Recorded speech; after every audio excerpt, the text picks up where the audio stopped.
Tardes. Perdón, tengo un poco de tos y se va a sonar feo con esto, pero toca así. Bueno, lo primero que debo decir es que mi ponencia, en la medida en que se produjo la investigación, la revisión de los textos que analicé, tuvo algunos cambios. La primera de ellas es que no solo analicé los artículos publicados en el 90, sino desde el principio del 89. Y bueno, también me encontré con la sorpresa de que no conocía la obra de Monseñor Juan Larrea Holguín y me sorprendió, si bien es muy famoso por su obra, digamos, política y su aporte a la jurisprudencia del Ecuador, tiene un área más desconocida, que es el tema de las artes y las letras, en donde también pues, aparece la obra periodística, ¿no? Que es bastante extensa. También sorprende que es una persona que trabajó muchísimo y tuvo una producción intelectual bastante amplia, ¿no? Dicen, revisando algunas de sus biografías, dicen los que lo conocieron, que era una persona que trabajaba sin prisa, pero sin pausa, ¿sí? Y la verdad que revisando sus textos solo en la parte periodística, pues ya habla de que hay un campo bastante amplio.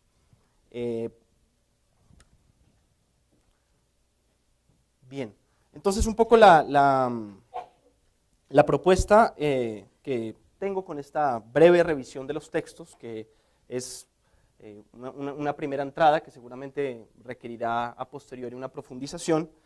Lo que me propongo es revisar al autor a la luz de la teoría tradicional de los géneros periodísticos, intentando aproximarme al fondo del discurso generado por el autor a través de los textos analizados en el corpus y en el marco de la coyuntura de la época. Vale mencionar también que en algún momento me pareció un poco injusto, quizás, analizar a los textos de Monseñor Juan Larrea a la luz de la teoría de los géneros, porque él no era un periodista, ¿sí? Pero pues a la larga era la única manera que podría establecer un diálogo, una entrada desde mi experticia y pues desde el campo que me interesa. Monseñor Juan Larrea Holguín fue un reconocido jurista, además de su valiosa misión pastoral, reconocida. En otros ámbitos, vale destacar su producción artística y literaria, en la que se identifica una extensa obra de cuadros, pinturas, libros y artículos. La producción artística de Monseñor Juan Larrea Holguín representa un campo que requiere un estudio más acabado, como apunta Juan Carlos Riofrío. En efecto, este es uno también con su obra pictórica, artística, que va a ser tratada por el rector en otra ponencia, demuestra que hay un vacío en este campo, ¿no? Tenemos un corpus de textos y de producción artística que requiere una atención. Entre su obra literaria, al margen de su amplio trabajo en el marco de la jurisprudencia, se destacan 33 artículos enmarcados en el tema moral y política, publicados en el diario El Telégrafo durante el año 89 y 90. Vale apuntar que para la época el decano de la prensa nacional, como se le conoce al Telégrafo, era un medio privado cuyos lectores se agrupaban principalmente en la ciudad de Guayaquil. Asimismo, el periódico constituía una voz ciudadana, independiente, de posturas críticas frente a la realidad política y social. Hago esta distinción teniendo en cuenta que el Telégrafo en la actualidad, a partir del año 2008, pertenece a los medios públicos del Estado y tiene no solo ideológicamente, sino también en términos de estilo periodístico, otra estructuración, ¿no? El corpus de análisis está entonces compuesto por 33 artículos publicados entre el año 89 y el año 90. Algunos de los títulos que voy a abordar van desde, cito algunos de los títulos: Moral y política, El fin de las acciones, El bien común, Conflicto de fidelidades, Juramento de cumplir la Constitución, Un abuso incalificable, El Estado y la familia, Política demográfica en el Ecuador, La educación, Sentido cristiano de la fiesta, Respeto a la vida humana, La salud del pueblo, Contribuir a la paz del mundo, Los bienes económicos, Evasión de impuestos, Qué hacer con los indígenas hacia una gran utopía universal, etcétera. Quizás todos ellos se enmarcan en estos temas de interés general y muy ligados al bien común, que tiene que ver con la política, la moral, las leyes, la realidad social, la educación y por supuesto aspectos religiosos, como bien citaba Iván en su paper. El argumento categórico de Monseñor Juan Larrea Holguín apunta hacia eso, ¿no? hacia la moralidad desde un punto de vista obviamente cristiano. Bien, ahí están los textos. Entonces, me propuse establecer algunas de las categorías desde las cuales leí los textos, ¿sí? para encontrar con sorpresa que muchas de las, imagino por lo que leo, pues que era un hombre, fue un gran lector, era una persona que estaba en constante preparación y que estaba muy ilustrado en muchos temas, que seguramente conocía algo del periodismo y su estructura, porque sus textos están muy alineados a lo que plantea la teoría de los géneros, ¿no? Que es como la gran estructura sobre la que construyo mi análisis. La realidad y el contexto también me parece importante. Yo creo que el periodismo de opinión apunta justamente a complejizar la coyuntura en un país y en este caso también en la región. En su segunda etapa del año 90, sus columnas están muy enfocadas también hacia la realidad latinoamericana, no solo en la realidad nacional. Me interesa también la categoría del lugar de enunciación, que en el periodismo de opinión puede resultar una obviedad, porque en el caso de los artículos de opinión siempre van firmados, pero a la larga el lugar de la enunciación también apunta hacia lo que tratamos de entender como la objetividad en el periodismo, que es un contrato que se establece entre el lector, que sabe quién le está diciendo algo y desde dónde lo dice.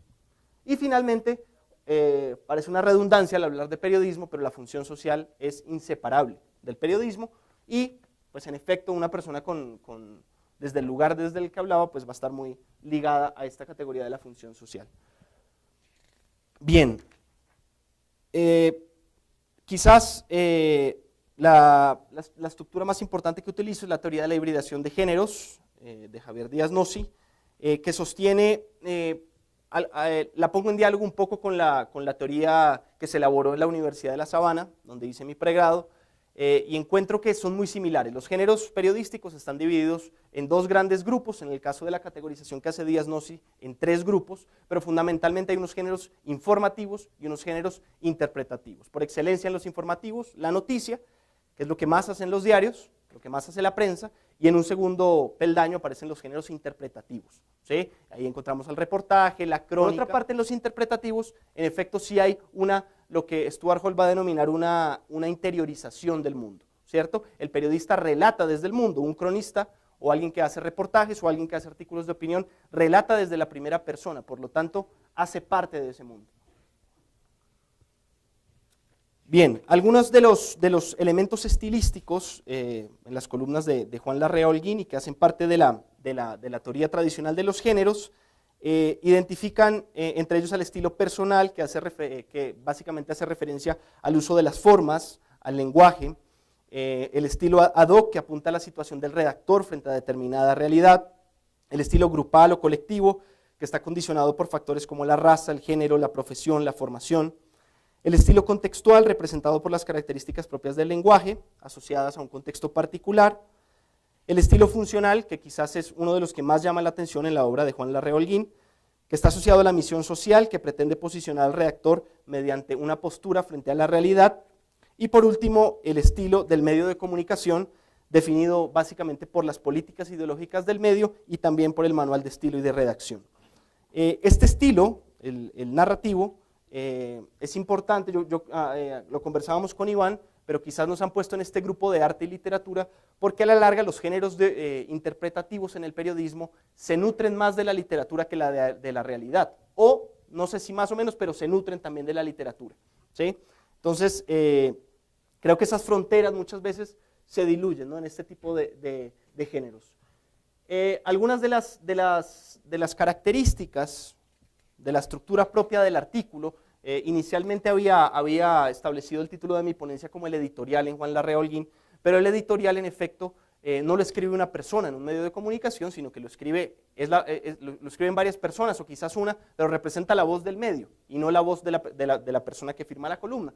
Entonces, la estructura como tal de los textos que encontré, que analicé, son propiamente columnas, ¿sí? Como mencionaba, Stuart Hall afirma que la interpretación, en términos del reflejo de la realidad, representa la interiorización del mundo por parte del sujeto que la relata. En el plano morfológico, la estructura de un artículo de opinión se constituye por diversos elementos en los que se puede distinguir, se encarga a alguien, no es una persona que propiamente trabaja en el medio, sino puede ser un encargado, ¿cierto?, que es una voz de autoridad, que tiene un argumento categórico en determinado tema. Los textos que producen tienen una periodicidad determinada, en el caso Como mencionó también Iván, los artículos en algunas ocasiones de Juan Larrea Holguín salieron incluso 2 veces por semana. Para el año 89 y 90, que es el periodo de mi análisis, se puede decir que no, casi en todas las semanas había un artículo, si bien no fue propiamente semanal, pero sí estaba. Cumple la periodicidad, siempre firmadas por el autor, escritas en la primera persona, y obviamente fundamentadas en la libertad expresiva e ideológica de, en este caso, Juan Larrea Holguín. Es un texto corto, este por ejemplo es un ejemplo de una columna, ¿sí? Titulada Restituir la buena fama, y vemos que representa un artículo breve de unos 5 o 6 párrafos, ¿sí? Con unas características argumentativas bastante simples. Hay una tesis, una presentación de unos argumentos y un cierre o una conclusión.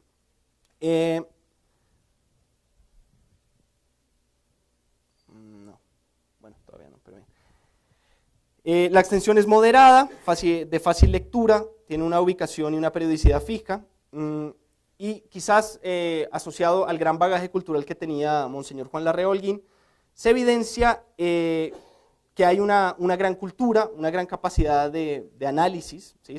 Suficiente para exponer con claridad y belleza las ideas. Vale apuntar también que en una de sus biografías se menciona que era un asiduo lector y que su biblioteca personal tenía más de 1500 ejemplares. Los lenguajes de la columna son simples, si bien muchas veces puede ir de un lenguaje un poco más culto hacia lo popular, pero por su misión pastoral se evidencia un lenguaje simple, sencillo, ¿cierto?, que va hacia el gran público. Se observan también figuras literarias, recursos retóricos, adjetivos, ¿sí? Los géneros interpretativos apuntan a esto, ¿cierto?, a que el periodista o el escritor en este caso se empape de la realidad y apunte a tomar un juicio, no sé si de valor, pero sí que tome una postura, ¿sí?, sobre incluso algún tipo de contraste, ¿sí?, un matiz. Y bien, vale también apuntar en cuanto a la realidad del contexto, que sus columnas siempre parten de un acontecimiento, ¿sí? La construcción de su discurso periodístico parte de un hecho de relevancia social que se convierte en un acontecimiento.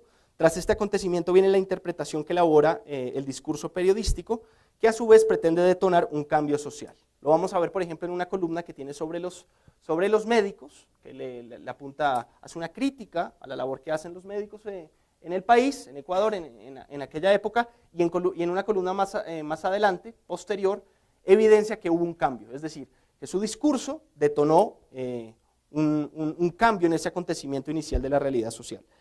Se ha mencionado también anteriormente que el acontecimiento es el punto de partida de los artículos de opinión, un hecho de relevancia social, y esta premisa pues se cumple en la mayoría de los textos de Monseñor Larrea Holguín. Por ejemplo, se apunta que en el marco de la coyuntura ecuatoriana del año 89 se había desatado un debate en torno a la población indígena.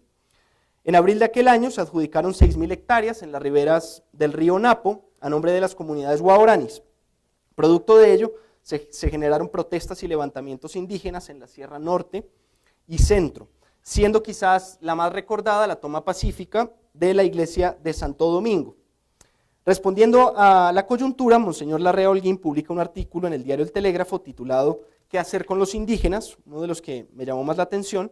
En el mismo, el sacerdote plantea en la entrada del escrito la disputa y el apasionamiento que ha generado el tema en el país, y pues el desarrollo de la columna evidencia un compromiso cristiano, como en todos sus artículos, por el hecho en cuanto se aportan argumentos de los que el lector puede echar mano para su orientación.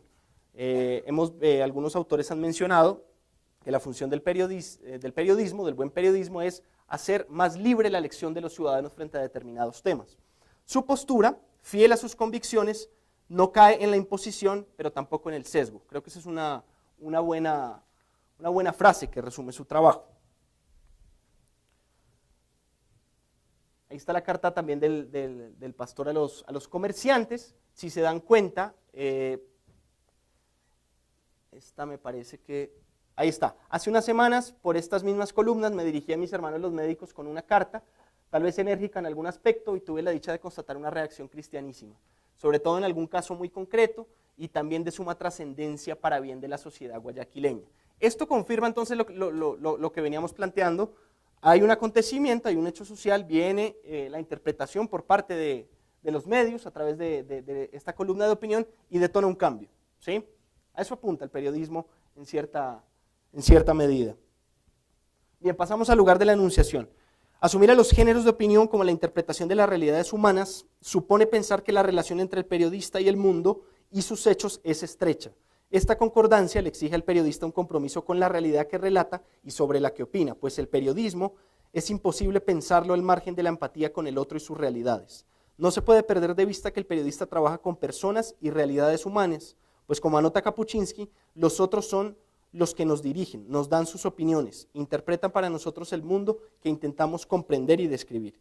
En la estricta forma de la escritura, cuando el redactor se enfrenta al oficio, se identifican como condicionantes el modo y la modalidad de la enunciación, representadas como, primero, la posición del periodista o escritor frente al lector, a manera de modus enunciativo, y la posición del periodista-escritor frente al contenido del enunciado, a lo que se le denomina modalidad enunciativa. El lugar de la enunciación en el periodismo surge del acuerdo que establece el redactor con su público, en el que transparenta desde dónde y con qué posturas argumenta y opina sobre la realidad. Uno podría pensar que si uno lee una columna que pertenece a un pastor con jerarquía en la iglesia, ¿sí?, que ya está de antemano establecido el lugar de la enunciación, pero muchas veces no es así. ¿Sí? El lugar de la enunciación no necesariamente tiene que hacerse de manera explícita, pero sí debe quedar de alguna manera firmado ese consenso entre el espectador, entre el lector en este caso, y quien produce el texto. Bien, en el caso del artículo, uno de los que analizo, que es qué hacer con los indígenas, vale anotar que el lugar de enunciación del autor es presentado a los lectores al término del primer párrafo, declarando que procuraré exponer algunos principios sin entrar en cuestiones técnicas que no son de competencia de un pastor. ¿Sí? Es bastante honesto, ¿sí? Y deja claro cuál es su lugar de la enunciación, desde dónde nos va a hablar, ¿cierto? Incluso descartando argumentos de orden técnico, ¿sí?, y dándole prevalencia a lo que es su discurso marcado desde la actividad pastoral. Esta postura presenta una visión cristiana y moral sobre dicha problemática.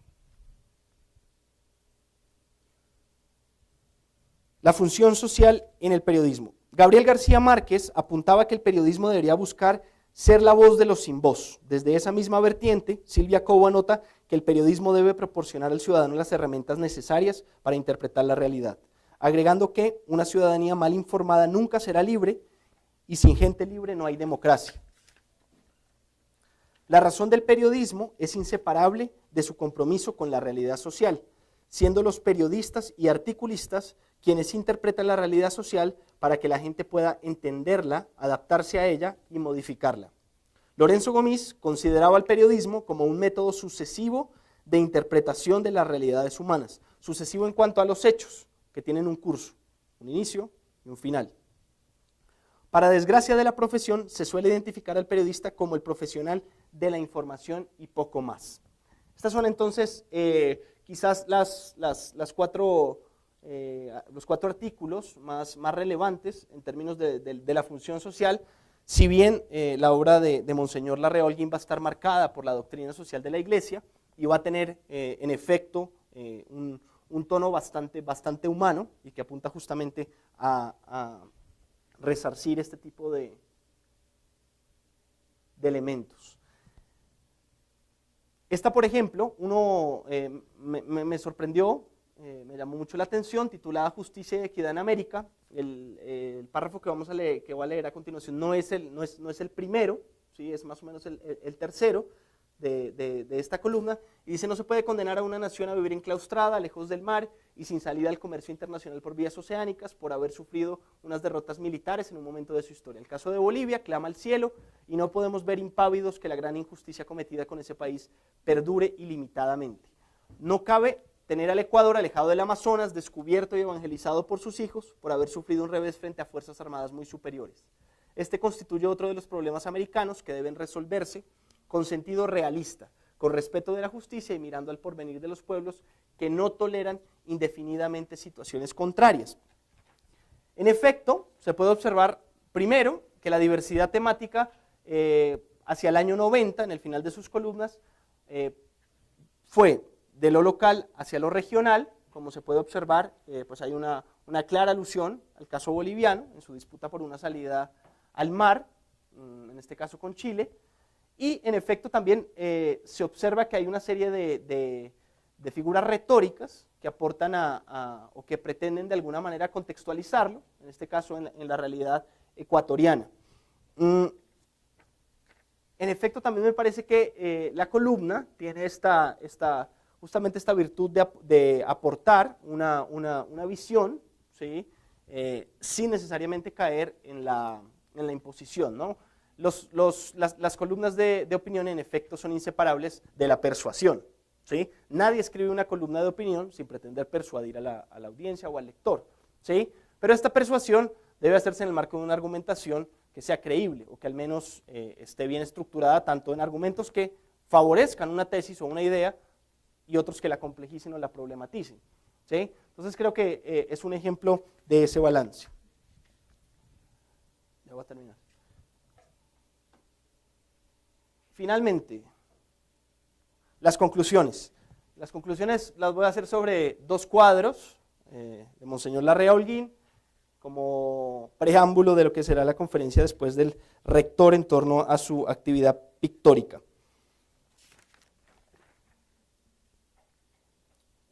Conclusiones. Si bien la formación del autor no es propiamente periodística, se identifica una directa concordancia en gran parte de su obra con la teoría de los géneros periodísticos. En cuanto al estilo, se aprecian las características personales, ad hoc, funcionales y colectivas, mediante una fidelidad absoluta a sus convicciones sin caer en la imposición o el sesgo. El fondo del discurso de los artículos periodísticos de Monseñor Juan Larrea Holguín representan una guía pastoral a la opinión pública ecuatoriana en cuanto aportaban argumentos mediante la búsqueda y la transmisión de la verdad. Perdón. Es preciso y necesario ahondar la investigación de la obra periodística de Monseñor Juan Larrea Holguín, toda vez que los estudios al respecto son aún escasos. Eso es. Muchas gracias.